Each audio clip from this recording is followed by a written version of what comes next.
መንግስት ለምንድነው ከሃይማኖት ተቋማት ላይ ግብር የሚያሰበስበው? ለምሳሌ ያህል የኢትዮጵያን ኦርቶዶክስ ተዋሕዶ ቤተክርስቲያንን ብንወስድ የአዲስ አበባ ሀገረ ስብከትን ብቻ ብንወስድ እንዲያውም አንዳንድ ቤተክርስቲያናት ብንወስድ ኦዲተብል ያልሆነ ገቢዎችን ያስገባሉ። ሳሊተ ምሕረትን ማየት ይቻላል። ሲምፕል ኤግዛምፕል፣ ቀላል የማይባል ገቢ ነው የሚያስገቡት። ለምንድነው የማይሰበስበው ገቢ ይመስላችኋል?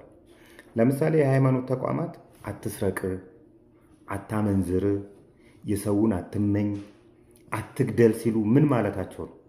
አትግደል ብሎ በሚያስተምሩ ሰዓት የማይገሉ ሰዎችን እያፈራ ነው ማለት ነው አይደለም? የማይገሉ ሰዎች በፈሩ ቁጥር መንግስት ገዳዮችን የሚፈልግበትን ኮስት እየቀነሰ ነው ማለት ነው።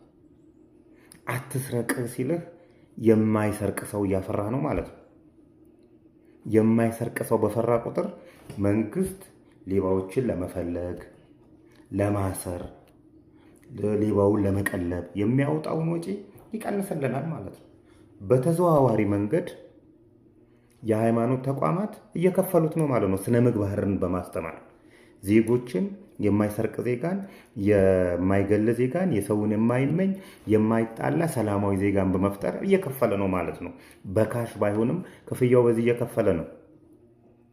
ነገር ግን አሁን ላይ ያሉ የኢትዮጵያ ውስጥ ያሉ የሃይማኖት ተቋማት ይህን ዲሲፕሊን እያስተማሩ ነው ወይ ካል ነው፣ እያባባሱ ነው። ዋናዎቹ የሌቦች መናኸሪያ፣ ዋናዎቹ የገዳዮች መናኸሪያ፣ ዋናዎቹ እነሱ የሆኑ መሆናቸው መጀመሪያ ያረጋግጥ። ካረጋገጠ በኋላ ግን ስራቸውን እየሰሩ ስላልሆነ ግብር ሊጥልባቸው ይገባል።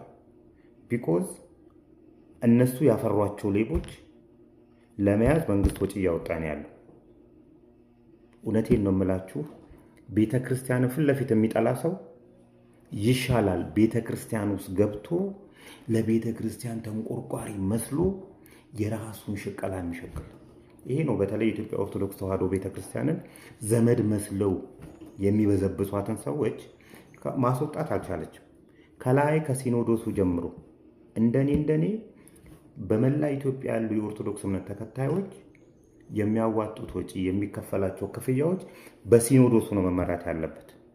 ስትራክቸሩ እንደ መንግስት ሆኖ በበጀት ነው መተዳደር ያለባቸው እንጂ አንዱ በደህና ጊዜ ጥሩ መሬት ስለያዘ ጥሩ ያከራያል። ጭፈራ ቤት ጭው ዙሪያው ሳሊተ ምሕረትን መውሰድ ይቻላል። ጭፈራ ቤት ነበር፣ ጫት ቤት ነበር ሲያከራዩ የነበሩት። ቤተክርስቲያን ከጀርባ አለ ተደብቆ። ያንን መሬት በጊዜ ስለያዙት ገቢ ያገኙበታል። ኦዲት እናርጋችሁ በሚባልበት ሰዓት ክርስቶስን ኦዲታችን ይላሉ። እነዚህ ሰዎች ናቸው የኢትዮጵያን ኦርቶዶክስ ተዋሕዶ ቤተክርስቲያን እየጎዳት ያሉት። ፓስተሮቹም እንደዛ ናቸው፣ ሼኮቹም እንደዛው ናቸው አሉ የተሰገሰቡ እዛ ውስጥ። ስለዚህ እነዚህ ሰዎች ሊወጡ ይገባል። እቺን እናዳምጣት እስቲ። ቪዲዮ ዘፈን ጭፈራ ቢሆን ሼር ታረጉ ነበር። እስኪ ቪዲዮ ሼር ኮፒ ሊንክ አርጉልኝ።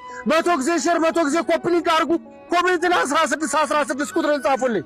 ይህ ቅቡላ የምታዩት ይህም ቤተ መቅደስ መጥቶ ያፈረሰው ነው። ከአዲስ አበባ 700 ኪሎ ሜትር ደብረ ሲና። እንግዲህ ምን እያለ ነው? በቤተ ክርስቲያን የመጣው ቅቡላ ነው ይሄ ይለናል። እንግዲህ ቤተ ክርስቲያን ይመታል በተለያየ ጊዜ። በጦርነት ጊዜ የተለያዩ የሃይማኖት ተቋማት ተመተው አይተናል። የጦርነት ሰለባ ሆነዋል። ነገር ግን የዚህ ሰውዬን ውሸት ነው የምነግራቸው።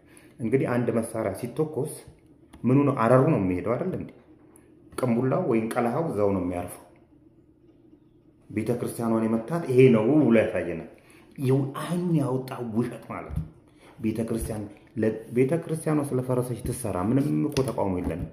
እንደዚህ በመዋሸት አይደለም። ደግሞ እንደዚህ ዘመኑ ምክንያት ይፈልጋል። በምክንያት ልታስረዳው ይገባል።